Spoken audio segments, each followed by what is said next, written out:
Hello everybody, this is your favorite Beetle here, and in today's episode we are doing things a bit different. So as you will see, our character is not the same.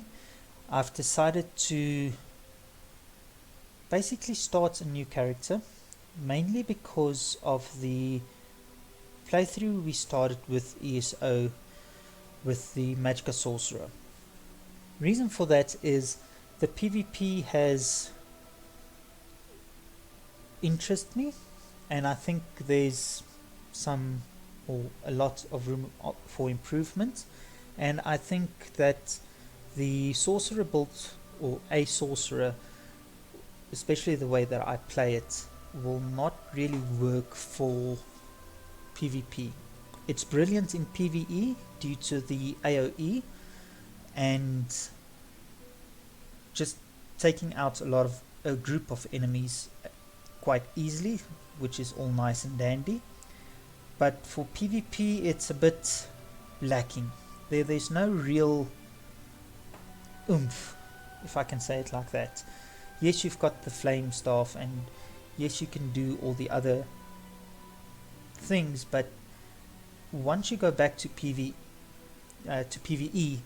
you will need something or a race that will kind of accommodate more for that, for magic.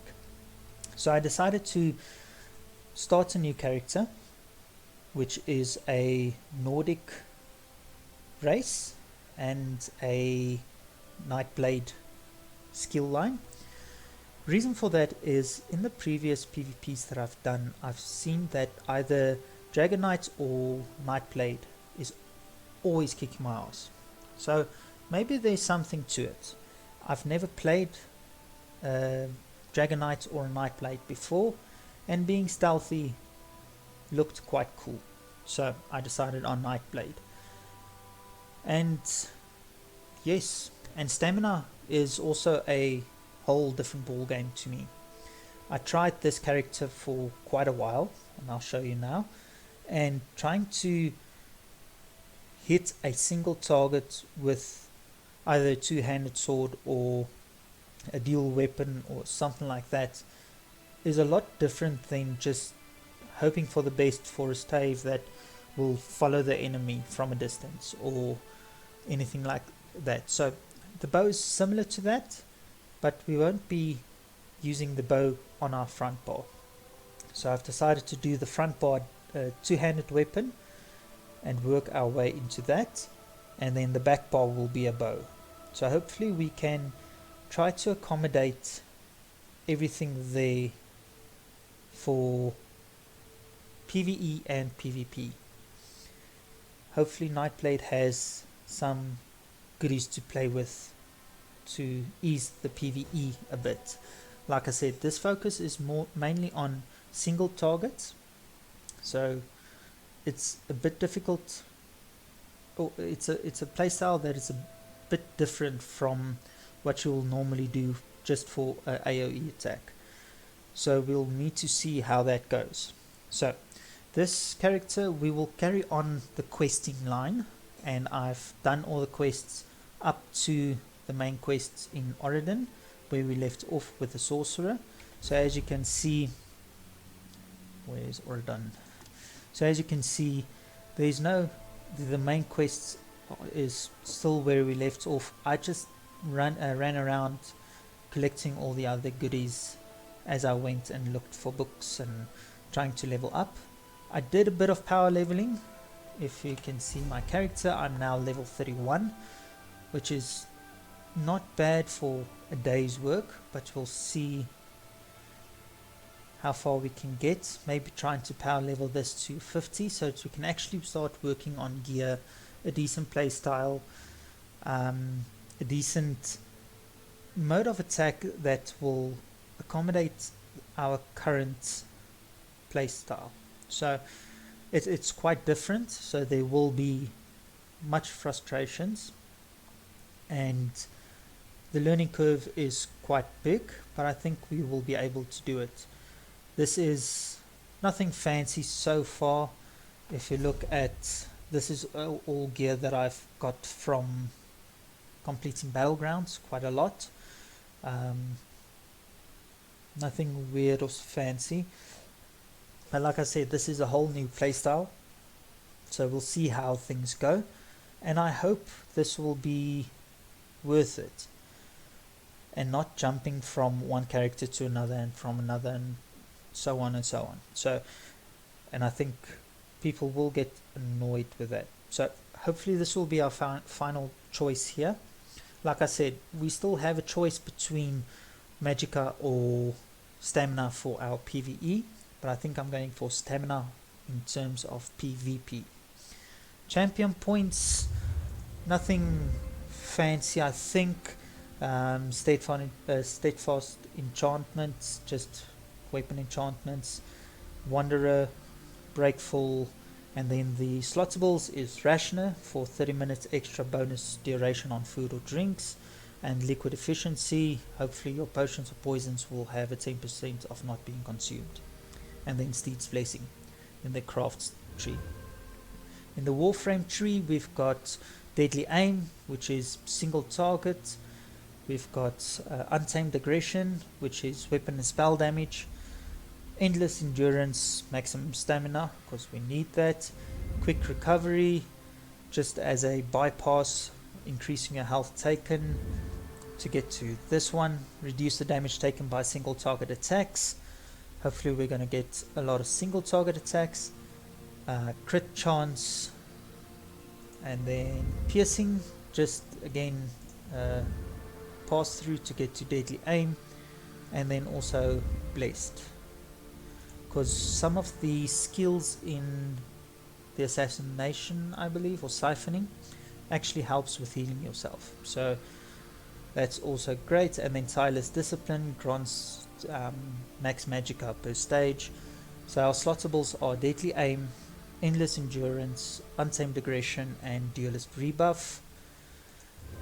And then the fitness tree, we went with Boundless Vitality.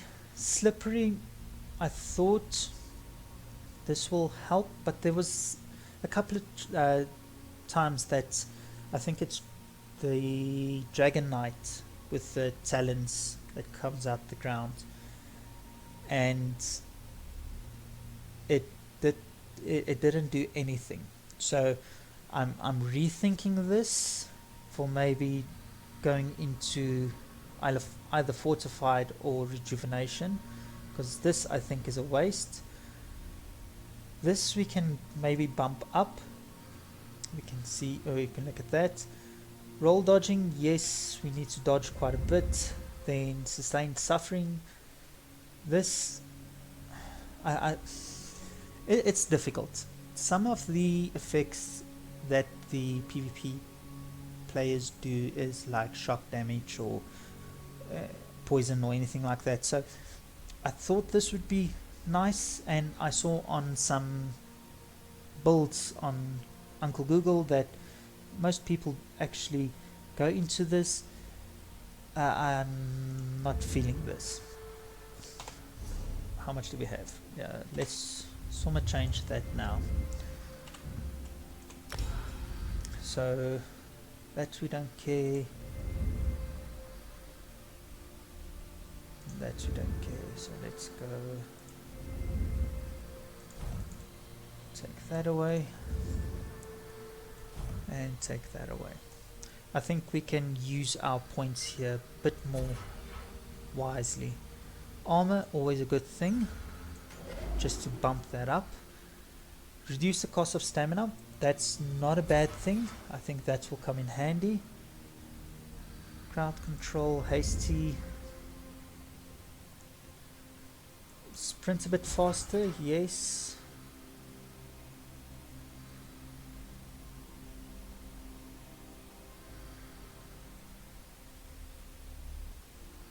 While sprinting gain 100.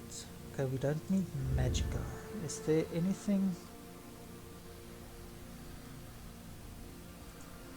that entails? Okay, block.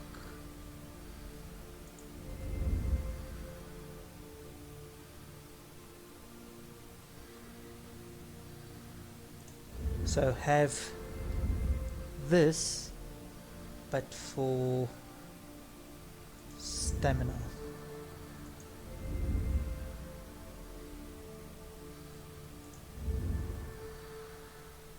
Let's bump up our health, that's always good. Roll dodge on effects.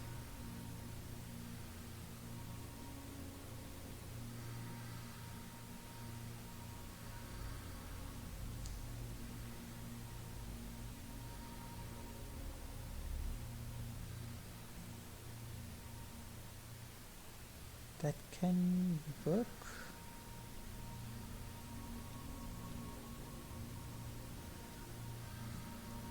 This would be nice, but I'm not 100% sure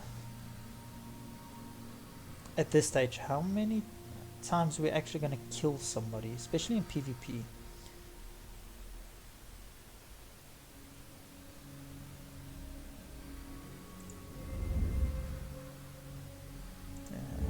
I'm not happy with that.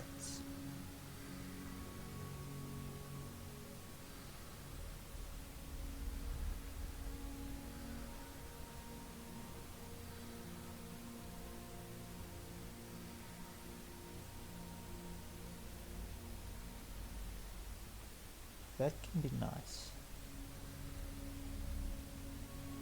Okay, so let's put 2 points in there.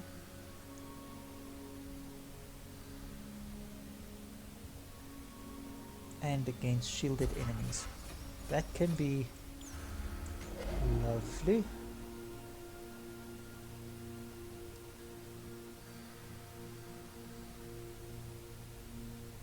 We can place some in there as a buffer.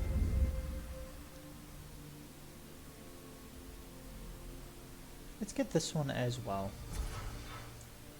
We need one more. And see how that goes. We've got this. Let's slot that. Why not?